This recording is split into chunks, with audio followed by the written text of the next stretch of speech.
তিনি রেখে দিলেন। রেখে দিয়ে তিনার ছেলে শীষকে দিলেন। তার ছেলে ইদ্রিস এই করতে করতে নবীদের হাত হতে হতে শেষে শুআইব নবীর হাতে আসলো। শুআইব নবী ওনার মেয়ের বিয়ে দিলেন মুসা নবীর সাথে। ওই মেয়েটার নাম সফুরা। সফুরার বিয়ে দিলেন মুসা নবীর সাথে। বললেন বাবা মুসা তোমাকে মেয়ে দিলাম আর সফুরাকে দিলাম, সফুরা মেয়েকে দিলাম, আর এই লাঠিটা দিলাম। এই লাঠিটা কাজে লাগবে, আপদে বিপদে টেনশনে কাজে লাগবে, খবরদার তুমি হারায়ও না। এটা ছিল মুসার লাঠি। সুবহানাল্লাহ। ছেড়ে দিলে সাপ হতো, ধরলে লাঠি হতো, আবার অন্ধকার রাতে টর্চের মতো জ্বলতো। সুবহানাল্লাহ বলবেন না? হযরত মুসা আলাইহিস সালাম কান্না বললেন, মুসা টেনশন করছো কেন? পিছনে ফেরাউন আছে, সামনে দড়ি আছে, ভয়ের কোনো কারণ নাই, তোমার হাতে লাঠি আছে। আল্লাহ তাআলা কোরআনে বললেন ফাআউহাইনা ইলা মুসা আনিযরিব বিআসাকাল বাহর ফানফালাকা ফাকানা কুল্লু ফিরকিন কাত্তাউদিল আযীম। যেমন লাঠির আঘাত করা আর সঙ্গে সঙ্গে সমুদ্রের ভেতর দিয়ে, লোহিত সাগর ভেতর দিয়ে ক্ষণ ক্ষণে শুকনো 12খানা রাস্তা হয়ে গেল। বলে সুবহানাল্লাহ। হযরত মুসা চলে গেলেন, বনী ইসরাইল চলে গেল, ফিরআউন চলে আসলো। ফিরআউন এসে বলছে মুসা গেল, আমি খোদা, আমি পারবো না, আমি যাও। আল্লাহ বললেন নাম তোর খোদাগিরি দেখাচ্ছে। মানুষ কোনোদিন খোদা হতে পারে? কেমন তো খোদা হয়েছিস, তোকে দেখাবো, তাড়াতাড়ি নাম, দেখছি তো কেমন খোদা। আল্লাহকে ছোট্ট সূরায় তার পরিচয় আল্লাহ দিয়েছে, আল্লাহর পরিচয় সূরা ইখলাসে আছে। আপনারা জানেন না জানেন না? আল্লাহ বলেছেন, আমার সাথে একবার পড়ুন, বিসমিল্লাহির রহমানির রহিম। কুল হুয়াল্লাহু আহাদ আল্লাহুস সামাদ লাম ইয়ালিদ ওয়া লাম ইউলাদ ওয়া লাম ইয়াকুল লাহু কুফুয়ান আহাদ। এই সূরাটা একবার পড়লে 10 পারা কোরআন শরীফ পড়ার নেকি পাবেন। আর যদি 3 বার পড়েন আল্লাহ তাবারক তাআলা একটা গোটা কোরআন খতমের নেকি দান করবেন। আর যদি 10 বার পড়েন এই সূরাটা, আল্লাহ তাবারক তাআলা জান্নাতে আপনার জন্য একটা বাংলো বানাবে, মহল বানাবে। আর যদি 40 বার পড়েন আল্লাহ তাবারক তাআলা এই সূরা 40 বার পড়লে জান্নাতে বিশাল বড় বড় বাংলো, বিশাল বড় বড় মহল 4টে বানিয়ে আপনার জন্য রেডি করে রাখবে। সুবহানাল্লাহ। পড়ে দেখেন, পড়ে দেখেন, 3 বার পড়ুন। কেন? এই সূরাতে আল্লাহ তাবারক তাআলার পরিচয় আছে। আল্লাহ বলছেন কুল হুয়াল্লাহু আহাদ। ও নবী তুমি বলে দাও আল্লাহ এক, আল্লাহুস সামাদ, আল্লাহ বেনিয়ান, আল্লাহ কারো মুখাপেক্ষী নন। লাম ইয়ালিদ ওয়া লাম ইউলাদ, আল্লাহ কারো পিতা নন, আল্লাহ কারো পুত্র নন। ওয়া লাম ইয়াকুল লাহু কুফুয়ান আহাদ, আল্লাহ সমতুল্য, আল্লাহর সমকক্ষ, আল্লাহর মতন পৃথিবীতে কিছুই নাই। সুবহানাল্লাহ। আল্লাহুস সামাদ, আল্লাহ বেনিয়ান, আল্লাহ বেনিয়ান। আল্লাহ বেনিয়ান মানে হলো আল্লাহ কারো মুখাপেক্ষী নন। যেমন আমি বক্তা, শ্রোতার মুখাপেক্ষী। শ্রোতা না থাকলে বক্তার খেল শেষ, আবার বক্তা না থাকলে শ্রোতাদের খেল শেষ। এক অপরের উপরে নির্ভর করে। মাস্টার না থাকলে ছাত্রদের পড়া হয় না, আবার ছাত্র না থাকলে মাস্টারদের চাকরি থাকে না। ইমাম না থাকলে মুসল্লিদের নামাজ হয় না, আর মসজিদে যদি মুসল্লি না থাকে ইমামের চাকরি থাকে না। বেকার বেকার। ডাক্তার না থাকলে রোগীদের মরণ, আবার রোগী না থাকলে ডাক্তারদের ধান্দাও হয় না। এক অপরের উপরে নির্ভর, কেবল আল্লাহ কার উপরে নির্ভর নন। ঠিক না বেটি বলুন? তাকে বলে সমাজ, শ্রেষ্ঠ সরকার। সরকারের শেষ সীমায় যিনি পৌঁছেছেন তাকেই বলা হয় সমাজ। তিনি হলেন আল্লাহ। ফিরআউন খায় আর বলছে আমি খোদা। পায়খানা ফিরে শরীর দিয়ে ঘাম বার হয়, দুর্গন্ধ, সে বলছে আমি খোদা। মানুষ কোনোদিন খোদা হতে পারে? আল্লাহ বলছেন আল্লাহু আহাদ, আল্লাহ এক। ইমাম আবু হানিফা রাহমাতুল্লাহ আলাইহি একজন প্রশ্ন করছে, হুজুর আপনার কাছে একটা প্রশ্ন। বলো কি? বলো প্রশ্ন হলো আমার আগে আমার বাপ, তার আগে তার বাপ, তার আগে তার বাপ, তার আগে তার বাপ, তার আগে তার বাপ, তার আগে তার বাপ, তার আগে তার বাপ, তার আগে তার বাপ, তার আগে আদম, আদমের আগে আল্লাহ, আল্লাহর আগে কে ছিল? বলো বাবা, তুই তো ভালোই বুঝেছিস রে। ইমাম সাহেব বললো, বাবা তোকে একটা প্রশ্ন করছি। বলো কি? বলো তুই কি গণনা জানিস? বলো জানবো না। বলো গণ দেনি। বলে 1 2 3 4 5 6 7 8 9 10। বলে একবার উল্টো করে গোল। সেখানে বলছে স্যার আমি ওয়াও পারি, 10 9 8 7 6 5 4 3 2 1। বলে এক বলে থামলি কেন? একের আগে কি আছে? একের আগে তো কিছু নাই, তার আগে তো জিরো, একের আগে আবার কি থাকবে? বলে আল্লাহ বলে দিয়েছেন আল্লাহু আহাদ, আল্লাহ হলেন এক, একের আগে কিছু নাই, এক যেমন প্রথম, আল্লাহ এক, আল্লাহর আগেও কিছু নাই। বলুন সুবহানাল্লাহ। তখন বলছে এক আল্লাহ সব জায়গায় কি করে থাকে? আমার কাছে তোমার কাছে আসমানে জমিনে সব জায়গায় কি করে থাকে? বিভিন্ন জায়গায় থাকলে একটু একটু থাকে না, গোটা গোটা থাকে। আর যদি গরু ছাগলে থাকে, গরু জবাই করলে আল্লাহকে কি লাগে? মোরকে জবাই করলে আল্লাহকে কি লাগে? মানুষের মধ্যে যদি থাকে, মানুষ খুন করলে আল্লাহকে কি লাগে? বলে তা লাগবে কেন? বলে তাহলে বুঝা। ইমাম আবু হানিফা রাহমাতুল্লাহ আলাইহি বললেন, বাবা আয়না আছে তো? বলে চেনে। একটা আয়না নিয়ে আসা। আয়না নিয়ে আসা হলো, সূর্যের নিচে রাখা হলো। বলে দেখো তো এই আয়নার ভিতরে কটা সূর্য? বলে একটা। ইমাম আবু হানিফা রাহমাতুল্লাহ একটা ইট নিয়ে ধরাম করে আয়নাতে মারলেন, আর আয়নাটা শত শত কুচি হয়ে গেল। বলে এবার দেখো তো কটা সূর্য? বলে যতগুলো আয়নার কুচি প্রত্যেকটা তো একটা করে সূর্য। বলে ও বাবা, সূর্য কি অতটা না? একটা। বলে একটা। বলে তাহলে একটা সূর্য সব জায়গায় গোটা গোটায় আছে না নাই? বলে আছে। একটু একটু নাই তো? বলে সবটাই তো, এই কুচিতেও আছে, ও কুচিতেও আছে, সব জায়গায় আছে। এবার ইমাম আবু হানিফা রাহমাতুল্লাহ আলাইহি যে কুচির মধ্যে, আয়নার কুচির মধ্যে সূর্য ছিল, সে ওনার লাথি মেরে পুঁতে দিলেন। বলে বাবা আয়নার ভিতরে সূর্য ছিল, লাথি মারলাম, পুঁতলাম, সূর্যকে কি লাগলো? বলে তা তো লাগেনি। বলে তেমনি আল্লাহ বলছেন আল্লাহু নূরুস সামাওয়াতি ওয়াল আরদি মাসালু নূরিহি কামিশকাতিন ফিহা মিসবাহ। তেমনি আল্লাহ তাবারক তাআলা বলেছেন আল্লাহ নূর আসমান জমিন বিরাজমান। যেমন কোন ঘরের থাকে, কোন ল্যাম্প থাকলে গোটা ঘর আলোকিত হয়ে যায়, তেমনি আল্লাহর নূরে দুনিয়া আলোকিত। আল্লাহ সব জায়গায়। বলে সুবহানাল্লাহ। এ হলো আল্লাহ। এ ছিলেন আমাদের ইমাম আবু হানিফা রাহমাতুল্লাহ আলাইহি। যতই জটিল প্রশ্ন করেন উনি জবাব দেবেন, এমন ভাবে জবাব দিতেন লোকে আশ্চর্য হয়ে যেত, আশ্চর্য হয়ে যেত। দু একটা বলে দিই। একজন এসে বলছে হুজুর আপনি তো সব প্রশ্নের উত্তর দেন, আমাকে একটা উত্তর দেন। বলে কি হলো?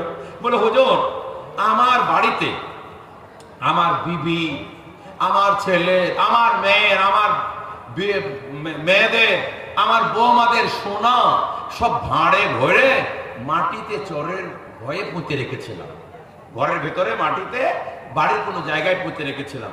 অনেকদিন আগে পুঁতেছি তো, এখন আর মনে পড়ছে না।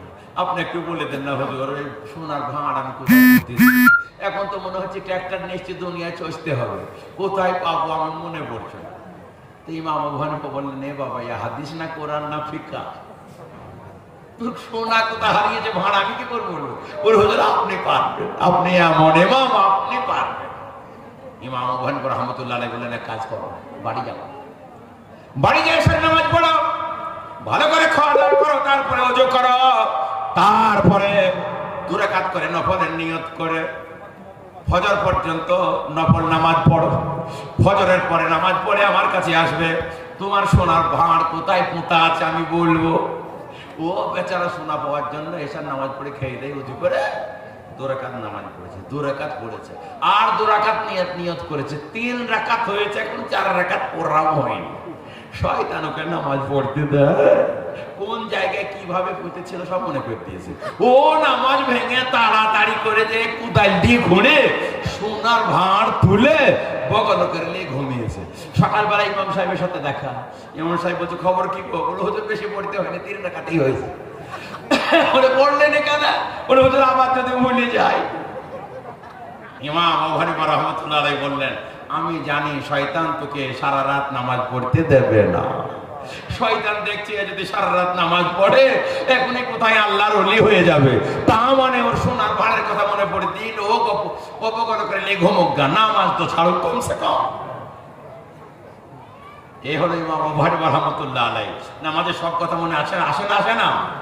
এই জন্য আমাদের নামাজ পড়তে হবে না। আমরা কোনদিন নামাজ ছাড়বো না। শয়তানের মুখে লাথি মেরে দিয়ে আমরা শয়তানকে বেজার করে আমরা 5 ওয়াক্তের নামাজ পড়বো, বলেন ইনশাআল্লাহ।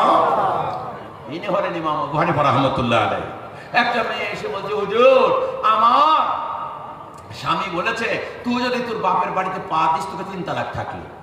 হুজুর বাপের জ্বর জ্বালা হলো, হাসপাতালে ভর্তি হলো, ভয়ের জ্বালায় যায়নি, আজ মরে গেছে, বাপের মুখটা দেখতে পাবো না। ইমাম সাহেব বললে চলে যায়, এক্ষুনি দেখা বাপের জন্য দোয়া করগা, আল্লাহর কাছে কাঁদ গা। বলে হুজুর তালাক পড়ে যাবো না তো? ইমাম আবু হানিফা বললেন 1 তালাকও পড়বে না। বলে হুজুর আমার স্বামী বলেছে তোর বাপের বাড়িতে পা দিলে 3 তালাক থাকলো। বলে কিছু হবে না। বলে অমুক মৌলবী বললো যে 3 তালাক পড়ে যাবে। বলে তারা বুঝতে পারেনি, আমি বলছি তো যায় তোর কিছু হবে না। বলে হুজুর একটু খুলে বলুন, বাপ যাই যাক স্বামী গেলে যে সর্বনাশ যুগে ছেড়ে ফেলে আছে।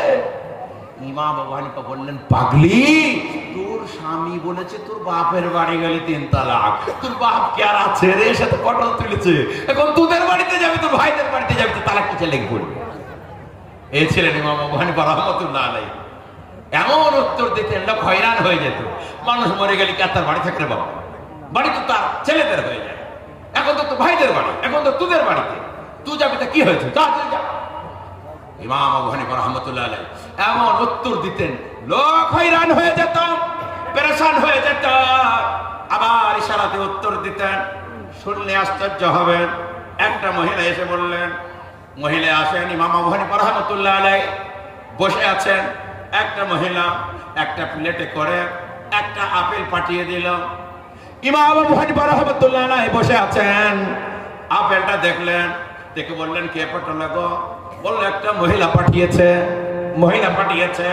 ইমাম আবু হানিফা রাহমাতুল্লাহ আলাইহি বললেন, বাবা তাড়াতাড়ি চাকু নিয়ে এসো। চাকু নিয়ে আসা হলো। চাকু নিয়ে এসে ইমাম আবু হানিফা রাহমাতুল্লাহ আলাইহি ওই আপেলটা মাঝামাঝি ফাড়লেন, ফেড়ে 2 কুচি করলেন। কুচি করার পরে বললেন মেয়েটাকে ফেরত দাও। মেয়েটাকে ফেরত দেওয়া হলো। মেয়েটা আপেলটা নিয়ে বাড়ি চলে গেল। সঙ্গীরা, ছাত্ররা বলল, হুজুর কিছু বুঝলাম না, মেয়েটা আপনাকে একটা লাল আপেল দিল, আপনি আপেলটা খেলেন না, চির করে দিলেন, আর মেয়েটা আবার নিয়ে চলে গেল, ব্যাপারটা কি বুঝলাম না। ইমাম আবু হানিফা কত বড় পণ্ডিত, তিনি বললেন মেয়েটা একটা ফতুয়া জানতে চেয়েছেন, মেয়েরা লজ্জাবতী তো, তাই ইশারায় ফতুয়া জানতে চেয়েছেন। বলে তার মানে? বলে মেয়েরাই ফতুয়া জানতে চেয়েছে। বলো কি ফতুয়া? মেয়েটা লাল আপেল দিয়েছে, এর দ্বারা মেয়েটা আমাকে বুঝাইতে চেয়েছে, ইমাম সাহেব গো আমার শরীর লাল হয়েছে, তার মানে আমি ঋতুমতী হয়ে গেছে, এখন আমি কি করব? নামাজ পড়তে পাবো কিনা, রোজা করতে পাবো কিনা, কোরআন তিলাওয়াত করতে পাবো কিনা, আপনি বলুন। মুখে বলতে লজ্জা, তাই লাল আপেল দিয়ে উনি আমাকে বুঝিয়ে দিয়েছেন। তারপরে আমি আপেলটা কেটে 2 হাত ঘিন করে আপেলের ভিতরে তাকে সাদাটা বের করে তাকে ফেরত দিলাম। আমি বুঝাইতে চাইলাম, মা গো যতদিন লাল থাকবে, সাদা না হবে, নামাজ রোজা তিলাওয়াত সব বাদ। মেয়েটাও বুঝে ফেলেছে, আবার বাড়ি চলে গেছে। সুবহানাল্লাহ বলুন। এ ছিল ইমাম আবু হানিফা রাহমাতুল্লাহ আলাইহি। ইশারাতেও ফতোয়া দিতেন। কোন ইমাম পারবে? লোকে বলে, ওগো তোমরা ইমাম আবু হানিফাকে মানো কেন? আমরা ইমাম আবু হানিফাকে মানি না। তিনি হাদিস এবং কোরআন আমাদের সুন্দরভাবে সাইড করে বুঝিয়ে দিয়েছেন, তিনার বোঝটা মানে। ডাক্তার কাছে আমরা যাই, ডাক্তার আমাদেরকে যে ওষুধ দেয় সেই খায়, ঠিক না? ঠিক বলুন। আজকাল এমন কোন ওষুধ নাই, এমন কোন রোগ নাই, আপনি ইউটিউব খুলুন, আপনি গুগল খুলুন, আপনার রোগের সিমটম কি এবং তার কি কি ওষুধ লাগবে বলে দেবে। আচ্ছা আপনারা বলুন, বুদ্ধিমান জ্ঞানীগুণী মানুষ যদি ইউটিউব খুলে, আপনি গুগল খুলে ওষুধ পান, তাহলে কি কি রোগ আর তার কি কি ওষুধ বলে দেবে। আপনারা কোনো বুদ্ধিমান লোক ওই ইউটিউবের ওষুধ কিনে খান? ডাক্তারের কাছে যান। কেন? ডাক্তার জানে, এসে পড়েছে কোন রোগে কোন সময় কত ডোজ দিতে হবে, সে জানে, আমরা জানি না। এমনকি ওষুধের দোকানে লাখ লাখ ওষুধ ভরা আছে তার দোকানে, তবু সে নিজে নিজে খায় না, ডাক্তার দেখায়। ঠিক না ঠিক বলুন? তেমনি আমরা যদি সরাসরি হাদিস কোরআনের উপর আমল করতে যাই, বাংলা হাদিস পড়ে, বাংলা বই পড়ে, তাহলে ইউটিউব দেখে আর ওষুধের দোকান থেকে ওষুধ খাওয়া মতো হবে, ডাক্তার থেকে ওষুধ খেতে হবে। তার মানে আলেমদেরকে জিজ্ঞাসা করে চিকিৎসা করতে হবে। এই জন্য চার মাযহাব, শাফি, মালিক, হাম্বলি, আবু হানিফা, চার মাযহাব, এটা সত্য। এদের মেনে দুনিয়ার লোক সবাই চলে। নিজে নিজে ওষুধ খেতে গেলে সে মার্ডার হবে, তার কিডনি নষ্ট হবে। এইবার বলবেন সব যদি সঠিক হয় তাহলে চারটি কি করে সঠিক হলো? চারজন অভিজ্ঞ ডাক্তার, চারজন যদি ডাক্তার হয়, চারজন যদি প্রেসক্রিপশন করে, একজনের প্রেসক্রিপশনে একটা ওষুধের নাম রদবদল হয়, একটু পরিবর্তন হতে পারে, কিন্তু সে ওষুধ ঠিকই লেগেছে। একজনের প্রেসক্রিপশনকে অন্য একজন ডাক্তার বলবে না যে বাজে লেগেছে, তা বলবে না, বলে হ্যাঁ উনিও ঠিক লিখেছেন, কিন্তু আমার মনে বলছে এইটা দিলে ভালো হবে। ঠিক না বেঠিক বলো? ওটাকে বেঠিক বলে না, ওটাও ঠিক, ওনার বুদ্ধিমতো উনি ঠিকই করেছেন। এই জন্য চারটে ঠিক। এই জন্য বলবো হুজুর কাদাস্ত ইনি ছিলেন ইমাম আবু হানিফা রহমতুল্লাহ আলাইহি। এই জন্য বলবো আপনারা আমরা কোন সমস্যায় পড়লে আল্লাহ তাবারক তাআলার বান্দা, আপনারা আমরা কোন সমস্যায় পড়লে আল্লাহ তাবারক তাআলার বান্দা নিজে নিজে কোনো কাজ না করে আমরা আলেমদেরকে জিজ্ঞাসা করে করি। বলেন ইনশাআল্লাহ। সম্মানীয় বন্ধু, ফিরাউন বলছে আমি খোদা, মনে আছে এখানে বলছিলাম? ফিরাউন বলছে আমি খোদা, মুসা নবী গেল আমি পারবো না। আল্লাহ বললেন না, তারপরে দেখছে তুই কেমন খোদা হয়েছিস, তাড়াতাড়ি নাম, তারপরে তোকে দেখছে। যেমন আপনার বাবা কালী রাস্তাতে নেমেছে আর সমুদ্রের মাঝখানে চলে গেছে, আর মাঝখানে যেমন যাওয়া, আল্লাহ বললেন এবার পানি চলতে লাগো, পানি ধাই ধাই করে চলতে লাগলো, সবাই ডুবে মরে গেল। ফিরাউন ডুবে অনেক পানি খেয়ে ফেলেছে, কিন্তু আর মরণ হয়নি। ও দেখছে এবার মরে যাব, এই সুযোগে আজরাইলকে দেখতে পেয়েছে, জান কবুল করার জন্য রেডি হয়েছে। বেচারা এই সুযোগে কলমা পড়তে শুরু করেছে। আল্লাহ তাআলা কোরআনে বলছেন ওয়াজাওয়াজনা বিবানি ইসরাঈলাল বাহরা فأتبعهم فرعون وجنوده بغيا وعدوا حتى إذا أدركه الغرق قال آمنت أنه لا إله إلا الذي آمنت به বনু ইসরাঈল। যখন ডুবতে লেগেছে তখন বলছে আমানতু, আমি ঈমান আনলাম সেই আল্লাহর উপরে, কামা আমানাত বনু ইসরাঈল, যেমন ঈমান এনেছে বনি ইসরাঈলগণ। আর আমি সেই আল্লাহকে আল্লাহ বলে মানলাম যে আল্লাহ ছাড়া কোনো ইলাহ নাই। ওয়া আনা মিনাল মুসলিমিন, আমি এখন মুসলমান। আল্লাহ তাবারক তাআলার ফেরেশতা জিবরাইল ছিলেন, এক খাবল পাক তুলে মুখে দিয়ে দিই, কাদা খায় আর বলে লা ইলাহা ইল্লাল্লাহ। আল্লাহ বললেন আল আন ওয়া ক্বাদ আসাইতা ক্বাবলু ওয়া কুনতা মিনাল মুফসিদিন। এখন তুমি কলমা পড়ছো, এর আগে ফাসাদ করেছো, এখনকার কলমা আমি নেব না। এই জন্য বলছিলাম 200 মাকার তওবা কবুল হয় না। 1 নম্বর মমর্ষার সময় হলকমের কাছে জান চলে আসে, তখন যদি তওবা করে হবে না। 2 নম্বর কিয়ামতের ঠিক 2-4 দিন আগে, 3 দিন আগে হঠাৎ দেখা যাবে সূর্য উঠছে না, কিছুক্ষণ পরে সূর্য উঠবে, তো পশ্চিম দিক থেকে উঠবে। যেমন পশ্চিম দিক থেকে উঠবে তখন পৃথিবীর সবাই কলমা পড়বে, সবাই আস্তাগফিরুল্লাহ পড়বে। তখনকার তওবা আর কবুল হবে না, তখনকার তওবার গেট বন্ধ হবে, তওবার দরজা বন্ধ হবে। তখন অমিত শাহ থাক আর মোদি থাক আর যোগী থাক আর মমতা খালা যারাই থাক, সবাই কলমা পড়বে আর লা ইলাহা ইল্লাল্লাহ পড়বে, আস্তাগফিরুল্লাহ পড়বে, আর তখন তওবা কবুল হবে না। আল্লাহ তাআলা কোরআনে বলছেন লা ইয়ানফাউ নাফসান ঈমানুহা লাম তাকুন আমানাত মিন ক্বাবলু আও কাসাবাত ফি ঈমানিহা খায়রা। এর আগে যারা কলমা পড়ে নাই, এর আগে যারা ঈমান আনে নাই, এখন যারা কলমা পড়ছে, এখন তাদের কলমা আর আমি গ্রহণ করব না, আর কোনো কাজে আসবে না, ইস্তেগফার কোনো কাজে আসবে না। যখন পশ্চিম থেকে সূর্য উঠবে, তখন আপনাদের গ্রামে যারা ধনী 10 টাকা 20 টাকা 50 টাকা মাদ্রাসায় মসজিদ ফকিরকে দেয় না, তারা তখন 10 বেরে শোনো 5 লাখ টাকা নিয়ে রাস্তায় বসবে আর বলবে আমি দান করব। ও কলিমদ্দি তোকে 10 বেরে সোনা দেবো, 10 লাখ টাকা দেবো, নিয়ে যা। কলিমদ্দি বলবে আমার কাছে 5 টাকা আছে, তুই নিয়ে যা, এখন মাল লিগিল আর লাভ নাই, মাল এদিকে উঠে পড়েছে। তখনকার তওবা আর কবুল হবে। এই জন্য আগে ভাগে তওবা করতে হবে। আল্লাহ তাবারক তাআলার বান্দা, আজ আমাদের সময় আছে, এখন যদি আমরা তওবা করি, নাফরমানি করেছেন, ব্যভিচার গুনাহ করেছেন, নামাজে অবহেলা করেছেন, এখন থেকে নিয়ত করো নামাজ পড়ব, রোজা করব, হজ করব, যাকাত দেব, শক্তি থাকলে যাকাত দেব, আল্লাহর হুকুম বিধান মানব, আমল করব।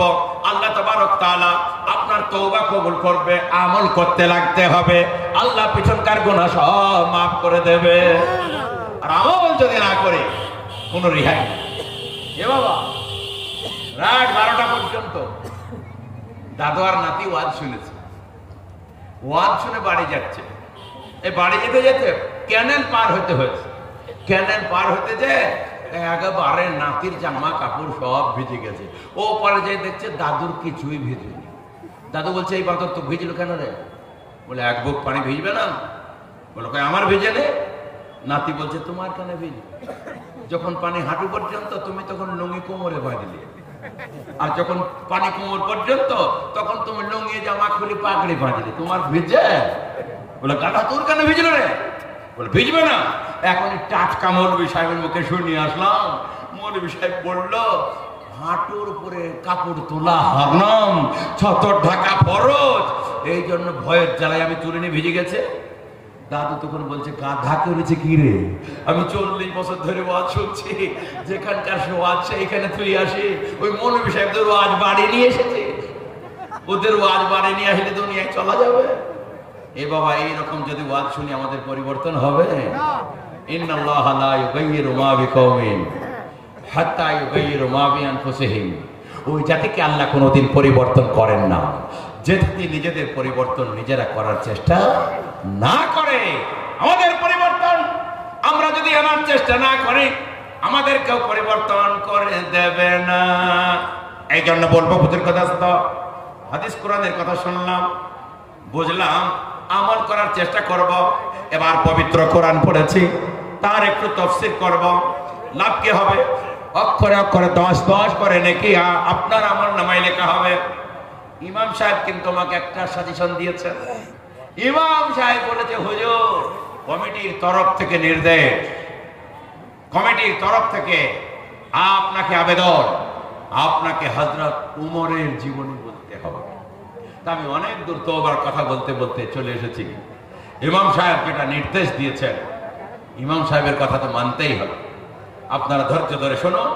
হযরত উমর সম্বন্ধে উনি কথায় কথা বলতে বলেছেন, আমি সেই কথার দিকে যাচ্ছি, শুনলে লাভ হবে, জেনে রাখবে।